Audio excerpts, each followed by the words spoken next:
Welcome to gospel ministries. ప్రభు పెట్ట మీకు వందనాలు తెలియజేసుకుంటున్నాను. దేవుని మహాకృపలో మీరందరూ క్షేమంగా ఉన్నారని నేను భావిస్తున్నానండి. ఈరోజు మనం ఆదికాండం 10వ అధ్యాయం నుంచి బైబిల్ స్టడీని ప్రారంభిస్తున్నాము. గత కొన్ని రోజులుగా మనము ఆపేసినటువంటి బైబిల్ స్టడీ తిరిగి ఈరోజు ప్రారంభించడానికి దేవుడు తన మహాకృపను అనుగ్రహించినందుకు దేవునికి నేను కృతజ్ఞుడై ఉన్నాను. దేవునికి స్తోత్రం కలుగును గాక.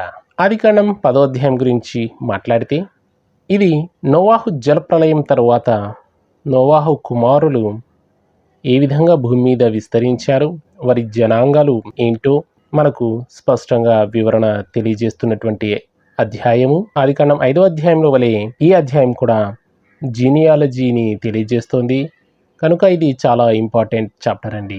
అయితే ఆదికాండం 5వ అధ్యాయంలో వివరించినటువంటి ఆ వంశావళులకు 10వ అధ్యాయంలో వివరించే వంశావళులకు చాలా వ్యత్యాసం కనిపిస్తుంది. అదేంటంటే 5వ అధ్యాయంలో ఫలానా వ్యక్తి ఫలానా కుమారుడిని కన్నాడు, ఫలానా వయస్సులో కన్నాడు, తను ఇన్ని సంవత్సరాలు జీవించి ఇన్ని సంవత్సరాలకు మరణించాడు అనేటువంటి స్పష్టమైన వివరణ మనకుంటుంది.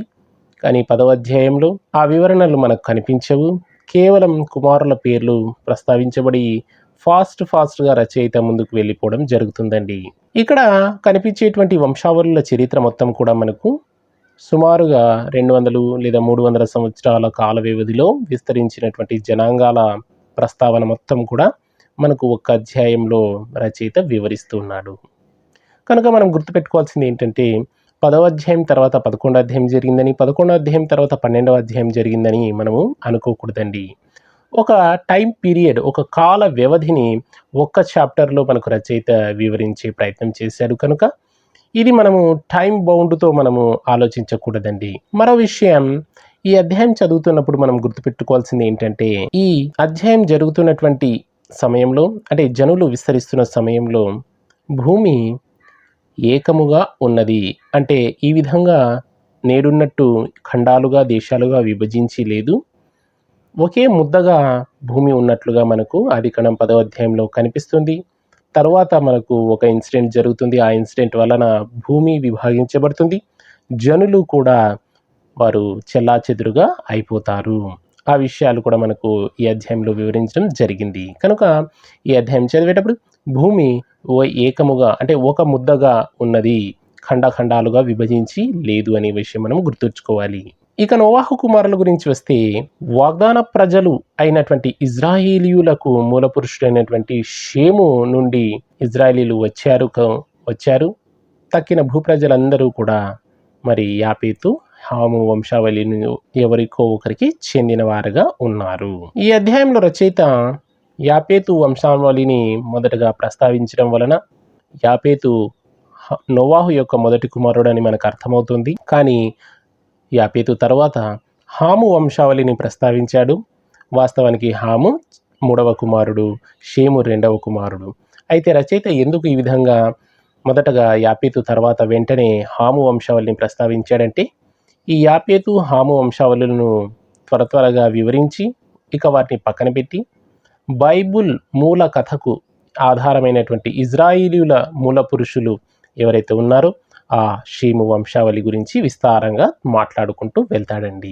సో అందుకోసమే రచయిత మనకు యాపేతు హాము వంశావళిలను మొదటగా ప్రస్తావించి వారిని ఇక పక్కన పెట్టేస్తారు. వారి ప్రస్తావన మనకి ఎక్కడా కూడా ఇక బైబిల్లో కనిపించదు. సో కాబట్టి మనం గుర్తుపెట్టుకోవాల్సింది ఏంటంటే, నోవాహు యొక్క పెద్ద కుమారుడు యాపేతు, 2వ కుమారుడు షేము, 3వ కుమారుడు హాము. యాపేతు సంతతి వారు కేవలం 3 తరాల వరకు మాత్రమే ప్రస్తావన వివరించడం జరుగుతుంది. దీనికి కారణం ఏంటంటే, వారు భవిష్యత్తులో ఈ ఇజ్రాయేలీలతో మరి ఎటువంటి సంబంధము కలిగి లేరు కనుక వీరి గురించి చాలా తక్కువ ప్రస్తావన కలిగి ఉంటుంది. హాము వంశావళి గురించి చాలా విస్తారంగా మాట్లాడడం జరుగుతుంది. ఈ హాము వంశావళిలకు మరియు ఇజ్రాయేలీలకు అనేక యుద్ధాలు జరుగుతాయి. సో వీరిద్దరి మధ్యనే మనకు బైబిల్ ఈ యొక్క స్టోరీ కొంచెం ముందుకు వెళ్తుంది. యాపేతు వంశావళి మాత్రము వీరితో ఎక్కువ సత్సంబంధాలు కలిగి లేరని మనకు అర్థమవుతుందండి. హాము సంతతి వారు 4 తరాల వరకు ప్రస్తావించబడ్డారు.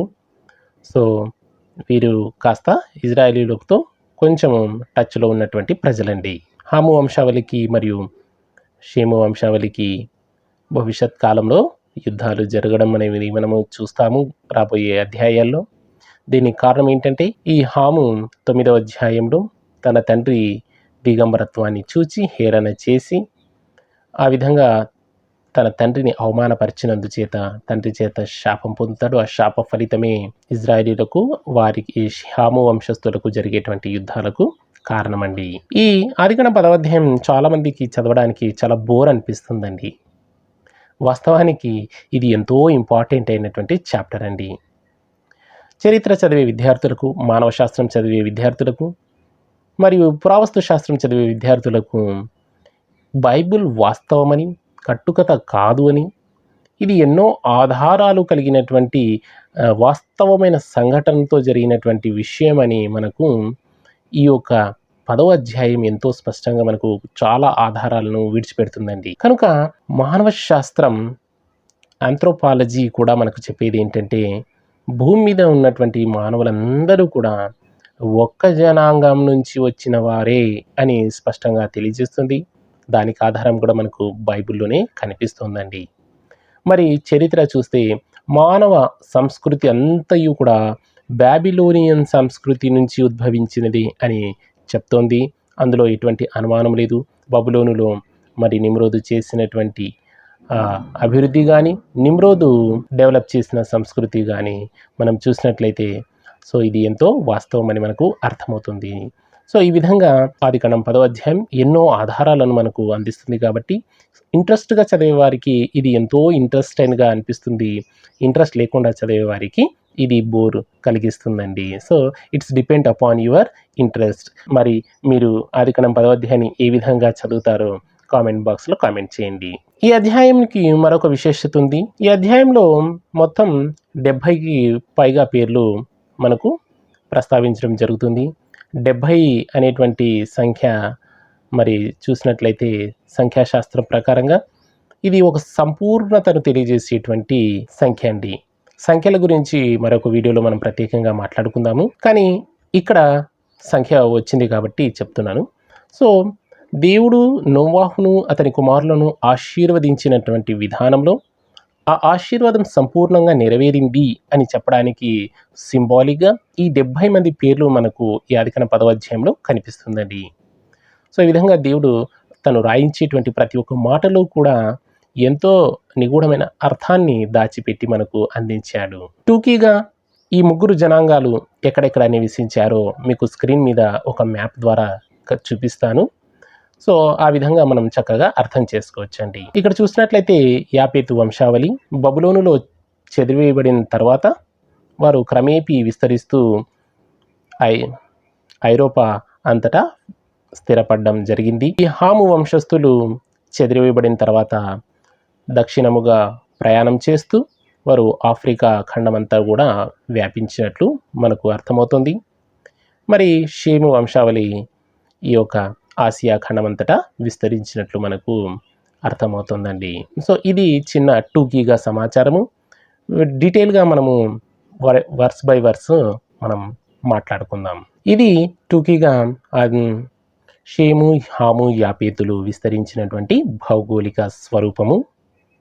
ఈ ఆదికాండంని 3 భాగాలుగా మనం చేసినట్లయితే మొదటి భాగము యాపేతు వంశావళి, రెండవ భాగము హాము వంశావళి, మూడో భాగము షేము వంశావళి.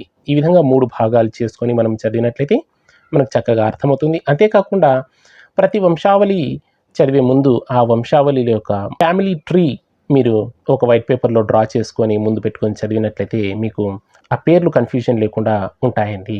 ఇది నా సజెషన్ మాత్రమే. రైట్, ఇక ఆలస్యం చేయకుండా మనము ఆదికాండం 10వ అధ్యాయంలోకి మనము వెళ్ళిపోదాం. ముందుగా యాపేతు వంశావళిని గమనించినట్లయితే యాపేతుకు 7 మంది సంతానము. ఇందులో కూడా మనకు 7 అనేటువంటి సంఖ్య దేవుని సంపూర్ణత ఆశీర్వాదానికి మనకు సూచనగా కనిపిస్తూ ఉన్నది. అయితే ఈ 7 మందిలో గోమెరు మరియు యావాను కుమారుల వారి సంతానము గురించి మాత్రమే వివరణ కనిపిస్తుంది. తర్వాత తక్కిన 5 మంది కుమారుల సంతానం గురించి మనకు ఎక్కడా కూడా మరి కనిపించదు. వారికి సంతానాలు ఎంతమంది కలిగారనేటువంటిది మనకు తెలియదండి.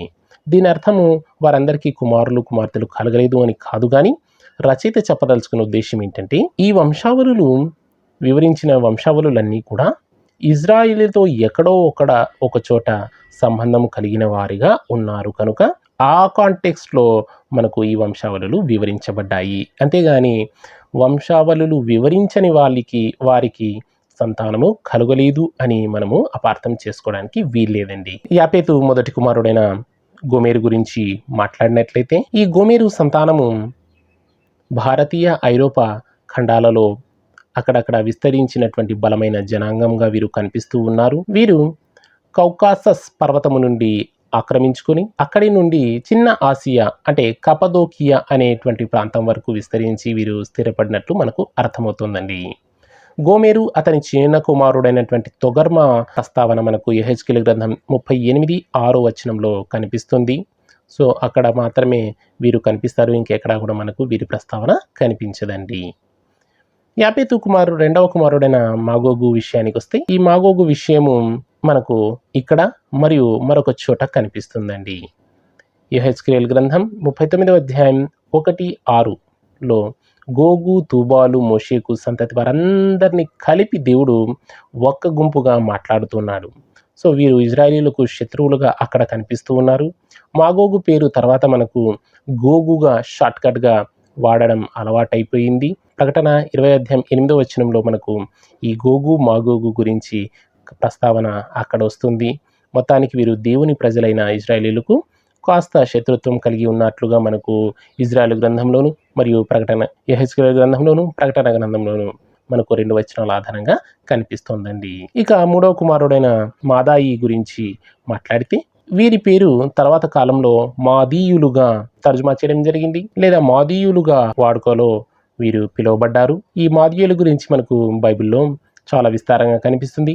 2వ రాజుల గ్రంథం 17:6 వచనంలోను, ఎస్తేరు గ్రంథం 1:3 ఏషియా గ్రంథం 13:7 ఇర్మియా గ్రంథం 20:25 వచనంలోను, దానియేలు గ్రంథం 8:20 ఈ విధంగా విస్తారంగా మాదీయుల గురించి మనకు ప్రస్తావన కనిపిస్తుందండి. వీరు ఇండో ఐరోపా ప్రజలుగా గుర్తించడం జరిగింది తర్వాత కాలంలో. ఇక 4వ కుమారుడైన యావాను గురించి మాట్లాడితే వీరు పురాతన గ్రీకు ప్రజలుగా గుర్తించడం జరిగింది. వీరి ప్రస్తావన దానియేలు గ్రంథం 8:1 దానియేలు గ్రంథం 8:21 దానియేలు గ్రంథం 10:20 మరియు దానియేలు గ్రంథం 11:2 జకరియా గ్రంథం 9:13 మనకు కనిపిస్తుందండి. సో వీరు చాలా ఇంపార్టెంట్ రోల్ని ప్లే చేస్తారు గ్రీకులు. సో వీరి సంతానం గురించి కొంచెం వివరించడం జరిగింది. 5వ కుమారుడైన తుబాలు మరియు 6వ కుమారుడైన మేషియకు, తీరాసు గురించి మాట్లాడుకొని తర్వాత మనము యావాను కుమారుల దగ్గరికి వద్దాం. యాపేతు 5వ కుమారుడైన తుబాలు, 6వ కుమారుడైన మోషేకు వీళ్ళిద్దరూ కూడా మాగోగుతో కలిపి సమూహంగా మనకు ఇక్కడ 2వ వచనంలోనే మనకు వివరించడం జరిగింది. కాబట్టి మాగోగు ప్రజలతో కలిపి చెప్పడం జరిగింది. సో వీరి గురించి ప్రత్యేకంగా మరి ఎక్కడ వివరణ మనకు లేదండి. ఇక చివరి కుమారుడైన తీరాసు గురించి మాట్లాడితే వీరు బాల్కన్ ద్వీపకల్పవాసులుగా కొందరు భావిస్తారు. సో బాల్కన్ ప్రజలను తీరాసు వంశస్థులుగా గుర్తించడం జరిగింది. సో ఇది యాపేతు 7 మంది కుమారుల యొక్క ప్రస్తావన, వారు ఎక్కడ విస్తరించి వారు స్థిరపడ్డారు అనేటువంటి సంక్షిప్త వివరణలండి. ఇక గోగు కుమారుడైన అష్కనజు, రిఫతు, తొగర్మా గురించి మాట్లాడితే అష్కనజులు పురాతన సోవియట్ యూనియన్లో స్థిరపడినట్లుగా మనకు గుర్తించడం జరిగింది. వీరి ప్రస్తావన మనకు ఇర్మియా గ్రంథం 51:27 మనకు కనిపిస్తుంది. తర్వాత గోమెరు 2వ కుమారుడైన రిఫతును గురించి మనకు కొన్ని ప్రతుల్లో దిఫతుగా తర్జుమా చేయడం జరిగింది. కారణం ఏంటంటే హెబ్రీ భాషలో రేష్ అంటే రిఫత్ రేష్లోను, దిఫతు డాలెత్లోను ఈ 2 పదాలు రేష్ అనేటువంటి అక్షరము, డాలెత్ అనేటువంటి అక్షరము సిమిలర్గా ఉండడం చేత కొంతమంది శాస్త్రులు తర్జుమాల్లో రిఫతును దిఫతుగాను తర్జుమా చేయడం జరిగింది. కాబట్టి ఎక్కడైనా మనకు రిఫతు అని కనిపించిన చోట వారిద్దరూ ఒకటే అని మనము అర్థం చేసుకొని చదవాలి. ఇది కేవలం ట్రాన్స్లేషన్లో జరిగినటువంటి దోషం తప్ప మరి బైబిల్లో మనకి దోషాలు ఉన్నట్లుగా మనము అర్థం చేసుకోకూడదండి. వీరి సంతానం నల్ల సముద్రం దక్షిణ భాగాన జీవించినట్లు మనకు చరిత్ర ఆధారాలు కనిపించాయి. మరి గోమెరుకు మూడవ కుమారుడైన తొగర్మ గురించి మాట్లాడితే వీరి సంతతి మోషేకు తుబాలు వారితో కూడా కలిపి జీవించినట్లు మనకు యెహెజ్కేలు గ్రంథం 27:13లోను, యెహెజ్కేలు గ్రంథం 38:3 వచనం నుంచి 6వ వచనం వరకు మనకు లేఖనాధారం కనిపిస్తుంది. సో వీరు యూఫ్రటీసు నది పరివాహక ప్రాంతంలో స్థిరపడినట్లు చరిత్రకారులు భావిస్తున్నారండి. ఇక యాపేతు 4వ కుమారుడైనటువంటి యావాను కుమారుల గురించి ప్రస్తావన వస్తే, ఈ యావానుకు 4 కుమారులు. వీరు సముద్ర తీరమున నివసించే జనాంగముగా బైబిల్ ఆదికాండం 10వ అధ్యాయం 4-5 వచనాల్లో వివరిస్తుందండి. సో వీరి ప్రధాన వృత్తి చేపలు పట్టడం కానీ, వ్యాపారం కానీ, అంటే సముద్ర వర్తక వ్యాపారం కానీ అయి ఉండవచ్చు. సో వీరు తీర ప్రజలు. కాలక్రమేణా ఈ యావాను కుమారుల పేర్లే వారు నివసించిన పట్టణాల పేర్లుగా స్థిరపడిపోవడం మనకు కనిపిస్తుంది. ఉదాహరణకు తర్షీషు అనేటువంటి పేరు యోనా గ్రంథం 1వ అధ్యాయం 3వ వచనంలో, 4వ అధ్యాయం 2వ వచనంలోనూ మనం చూడడం జరుగుతుంది. ఈ తర్షీషు యావాను యొక్క కుమారుడు. సో ఈ విధంగా కొన్ని పట్టణాలకు వారు నివసించినటువంటి ప్రజల మూల పురుషుల పేర్లతో స్థిరపడడం జరిగింది. ఈ విధంగా యావాను కుమారుల ప్రస్తావన చాలా క్లుప్తంగా వివరించి రచయిత ఈ వంశావళిని ఇంకా ముగిచ్చేసేస్తాడండి. ఈ అధ్యాయానికి 2వ భాగమైనటువంటి హాము వంశావళి మనకు 10వ అధ్యాయం 6 నుంచి 20 వచనాల్లో కనిపిస్తుంది. 14 వచనాల్లో వీరి యొక్క ప్రస్తావన కనిపించడం చాలా విశేషం మనకు. అంటే ఎక్కువ సమాచారం వీరి గురించి ఇవ్వబడింది. హాముకు 4 కుమారులు. ఆ 4 కుమారులో ఒక్క పూతు యొక్క సంతానము తప్ప మిగిలిన 3 సంతానము మనకు లిస్ట్ అవుట్ చేయడం జరిగింది.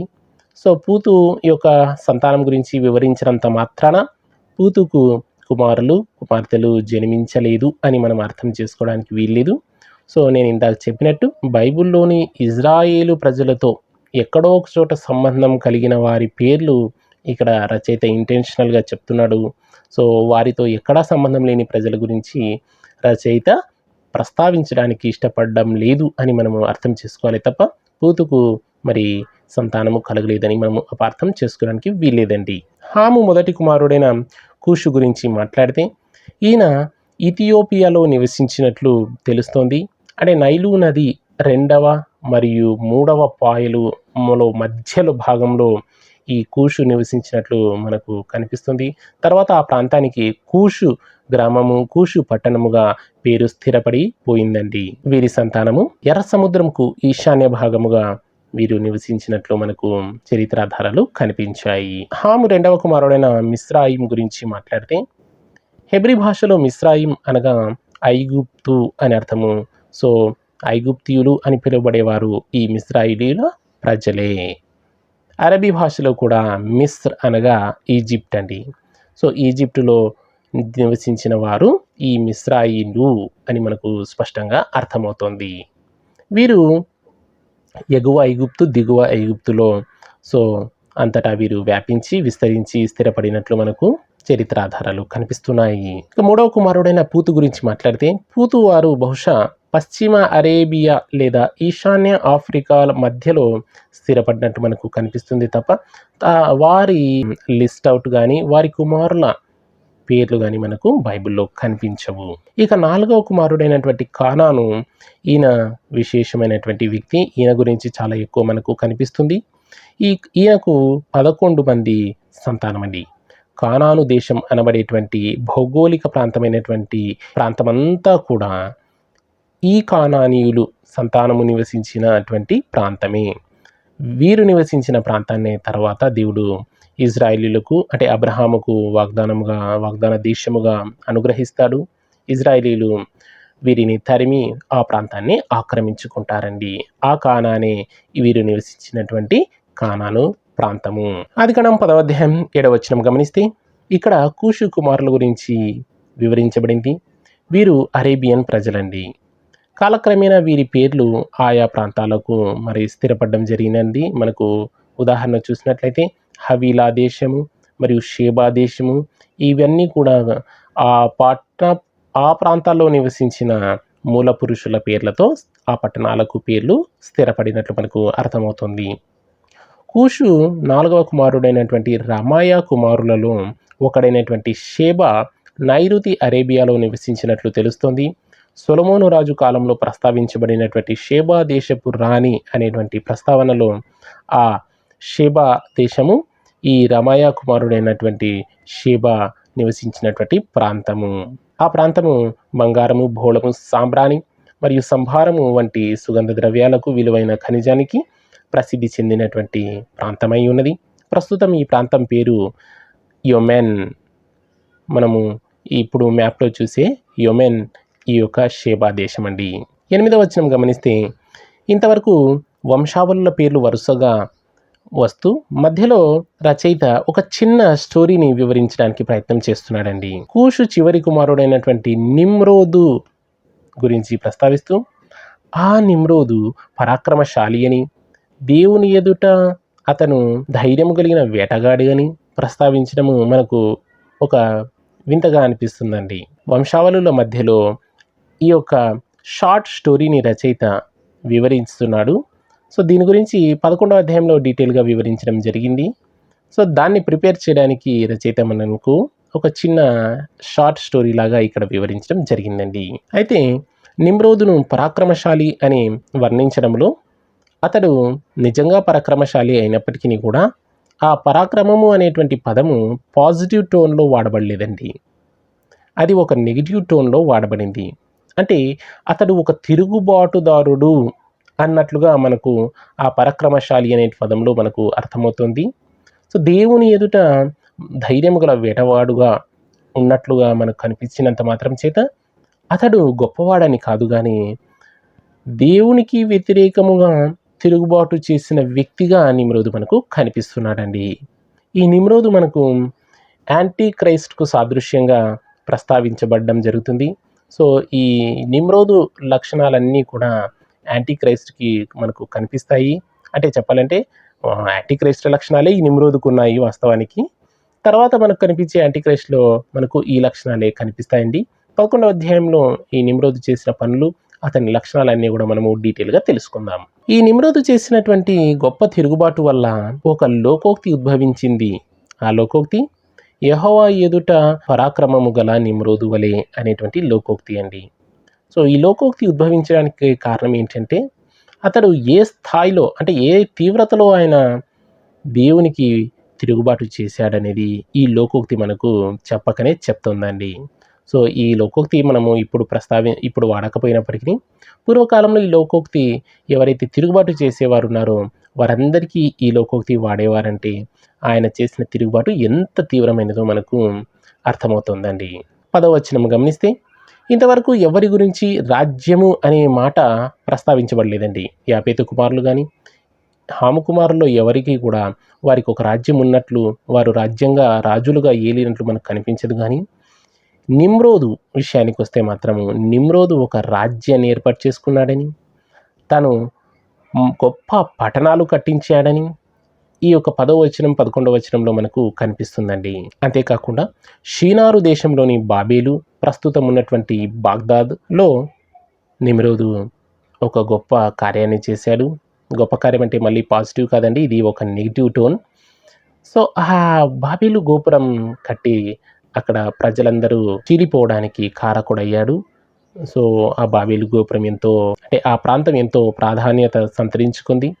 షీనారు దేశము నిమ్రోదు పరిపాలన ప్రారంభం కావడానికి ఒక ఆరంభ పాయింట్ మాత్రమేనండి. సో అక్కడి నుంచి ఇతను అషూరుకు బయలుదేరి దక్షిణాదిన ఉన్న సుమేరియన్ సంస్కృతి నుండి ఉత్తరాన ఉన్న మెసొపొటేమియా ప్రాంతం వరకు నిమ్రోదు పరిపాలించినట్లు మనకు చరిత్ర కనిపిస్తుందండి. సో విస్తారంగా ఇతను పరిపాలనను కొనసాగించాడు. ఇతను పరిపాలించినటువంటి ఆ యొక్క పరిపాలన విధానం గురించి తర్వాత మనకు ఓల్డెన్ టెక్స్ట్లో శరాకార లిపి అనేటువంటి లిపిలో ఆయా శిలాఫలకాలలో మనకు బయటపడింది. 13, 14 వచనాలు గమనిస్తే ఇక్కడ మిస్రాయిముల సంతానం గురించి ప్రస్తావించబడింది. ఈజిప్ట్ చుట్టూ నివసించినటువంటి ఆ ప్రజలే ఈ మిస్రాయిములుగా మనకు అర్థమవుతుంది. మిస్రాయిం ప్రజల్లో మిస్రాయిం పెద్ద కుమారుడైన లూదియులు మైనర్ ఆసియాలో నివసించినట్లు, అనామీయులు ఉత్తర ఆఫ్రికా నైలు నది డెల్టాలో నివసించినట్లు, తెహబీయులు లిబియాలో నివసించినట్లు, నఫ్తుహీయులు మరియు పుత్రుసీయులు ఎక్కడ నివసించారో మనకు స్పష్టంగా వివరించలేదు, మనకు స్పష్టంగా తెలియదు కూడా. కస్లుహీయులు, కఫ్తోరియులు మధ్యధరా ప్రాంతంలో నివసించినట్లు మనకు చరిత్రాధారాలు కనిపించాయండి. సో నఫ్తుహీయులు మరియు పత్రుసీయులు వీరిద్దరి డీటెయిల్స్ మనకు లేవండి. హాము మూడవ కుమారుడైన పూతు సంతానం ప్రస్తావన లేదు. దానికి కారణం మనం ముందుగా తెలుసుకున్నాము. సో రచయిత చెప్పని విషయాల్ని మనము కనుగొనడానికి ప్రయత్నం చేయకూడదండి. ఇక 15వ వచనాన్ని గమనిస్తే ఇక్కడ హాము చివరి కుమారుడైన కానాను సంతానం ప్రస్తావన 5 వచనాల్లో వివరించబడింది. వీరికి ప్రత్యేక గుర్తింపు బైబిల్ ఇస్తోందండి. సో వీరు ఇజ్రాయిలీలు స్వాధీనపరుచుకున్నటువంటి నేటి కానాను దేశములో స్థిరపడినారు. అయితే ప్రస్తుతం ఉన్న ఇజ్రాయిలీ దేశము పూర్వము కానానీయులు నివసించిన దేశము విస్తీర్ణము ఒకటి కాదండి. ఇప్పుడు ఉన్నటువంటి ఇజ్రాయిలీలు చాలా చిన్న దేశము, దీని విస్తీర్ణత చాలా పెద్దదండి. సో మనము ఓల్డ్ మ్యాప్స్ని మనం పరిశీలించేసినట్లయితే ఈ కానానీయులు ఎక్కడెక్కడ నివసించారో మనకు అర్థమవుతుందండి. సో స్క్రీన్ మీద ఇది మ్యాప్ పెడతాను, అక్కడ మీరు గమనించినట్లయితే సీదోనులు నివసించిన ప్రాంతము సీదోను, యోబుసీయులు, అమేరియులు, గిర్గాషీయులు, హివ్వీయులు, వీరంతా హిత్తీయులు నివసించినటువంటి ప్రాంతం అంతా కూడా మనకు మ్యాప్లో స్పష్టంగా కనిపిస్తుందండి. మనకు యెహోషువ గ్రంథం 19:26-28 వచనంలో కూడా సో ఏ ప్రాంతంలో ఎవరెవరు నివసించారనే లిస్ట్ కూడా మనకు కనిపిస్తుంది. తర్వాత హేతు గురించి మాట్లాడితే కానాను రెండవ కుమారుడైన హేతీయులే హిత్తీయులుగా బైబిల్ తర్జుమా చేయడం జరిగింది. సో హిత్తీయులు ఎక్కడెక్కడ కనిపిస్తారో వారే ఈ హేతు సంతానం అని మనము గ్రహించాలి. 16వ వచనం గమనిస్తే యోబుసీయులు గురించి మాట్లాడితే ఈ పేరుకి మరో పేరే యెరూషలేం అండి. యోబుసీ అంటే యెరూషలేం అనేటువంటి మరొక అర్థము మనకు కనిపిస్తుంది. సో వీరు యోబుసీయులు యెరూషలేం ప్రాంతంలో నివసించారని మనకు అర్థమవుతుంది. ద్వితీయోపదేశకాండం 7వ అధ్యాయం 1వ వచనంలో గమనిస్తే యోబుసీయులు, అమేరియులు, గిర్గాషీయులు, హివ్వీయులు, హిత్తీయులు వీరందరూ కానాన్లో నివసించినట్లు డైరెక్ట్గా బైబిల్ ఆధారం మనకు కనిపిస్తుంది. కనుక వీరు ఎక్కడ నివసించారు అని మనము కన్ఫ్యూజన్ అవ్వాల్సిన అవసరం లేదు. బైబిల్ డైరెక్ట్గా లేఖనాధారం మనకు ఇచ్చేస్తుందండి. నెక్స్ట్ ఆర్కీయులు, ఫెనేకీయులు గమనిస్తే వారి గురించి మాట్లాడితే వీరు తీరపు సరిహద్దుల్లో ఉన్న లెబానోను ఈశాన్య దిక్కున ఉన్న ట్రిపోలి దగ్గర నివసించినట్లు మనకు చరిత్రాధారాలు కనిపిస్తున్నాయి. తర్వాత 8వ కుమారుడైన సీనీయులు గోత్రం గురించి మాట్లాడితే వీరు ఉత్తర ఫెనేకీయులో నివసించినట్లు మనకు కనిపిస్తుంది. అర్వాదీయుల గురించి మాట్లాడితే వీరు ప్రాచీన ఆసియా గ్రంథాల్లో అధికంగా ప్రస్తావించబడ్డారు. వీరు నివసించిన ప్రస్తుత ప్రాంతం పేరు రియాద్ అండి. రియాద్ అనేటువంటి ఇప్పుడున్న ప్రస్తుత ప్రాంతంలో అర్వాదీయులు నివసించినట్లు మనకు కనిపిస్తుంది. తర్వాత కానాను 10వ కుమారుడైనటువంటి సెమారియులు ప్రాచీన ఐగుప్తు మరియు అషూరు గ్రంథాల్లో వారు అధికంగా ప్రస్తావించబడ్డారు. వీరు నివసించిన ప్రస్తుత ప్రాంతం సిరియా యొక్క మధ్యధరా తీర ప్రాంతం అండి. ఇక కానాను చివరి కుమారుడైన హమాతీయుల గురించి మాట్లాడితే వీరు నివసించిన ప్రస్తుత ప్రాంతం హమాస్ అండి. ఇప్పుడు ప్రస్తుతం మనకు వార్తల్లో వినిపించే హమాసే ఈ హమాస్ అండి. హమాతీయులు నివసించిన హమాస్. సో అయితే ఇప్పుడు ఉన్నటువంటి హమాస్లో ప్రజలే హమాతీయుల ప్రజలు కాదండి. సో ఆ ప్రజలు ఈ ప్రజలు కాదు, కానీ ప్రాంతం మాత్రం ఒకటి. హమాతీయులు నివసించిన ప్రాంతమే ఇప్పుడు ఉన్నటువంటి హమాస్ అండి. 19వ వచనం గమనిస్తే ఈ వచనం రచయిత కానానీయుల మొత్తం భౌగోళిక విస్తరణాన్ని వివరిస్తూ వీరి గురించి ఇక ప్రస్తావాన్ని ముగిస్తున్నాడండి. సో మనకు మ్యాప్లో చూపించినట్లు వీరు ఎక్కడెక్కడ నివసించారో మనకు స్పష్టంగా అర్థమవుతుంది. మీరు కూడా ఈ అధ్యాయాన్ని చదివేటప్పుడు మ్యాప్లను, తర్వాత వంశావళుల ఫ్యామిలీ డయాగ్రామ్ని మీరు డ్రా చేసుకొని చక్కగా ముందు పెట్టుకొని చదివితే మీకు కన్ఫ్యూజన్ లేకుండా ఉంటుందండి. ఈ బైబిల్ స్టడీని ఈరోజుకి ఇక్కడితో ముగిద్దాం. ఇక ఈ అధ్యాయానికి మూడవ భాగమైన షేము వంశావళి గురించి నెక్స్ట్ వీడియోలో తెలుసుకుందామండి. వచ్చే వారం షేము వంశావళితో మీ ముందుంటాను. Until then keep watching. Thank you. God bless you.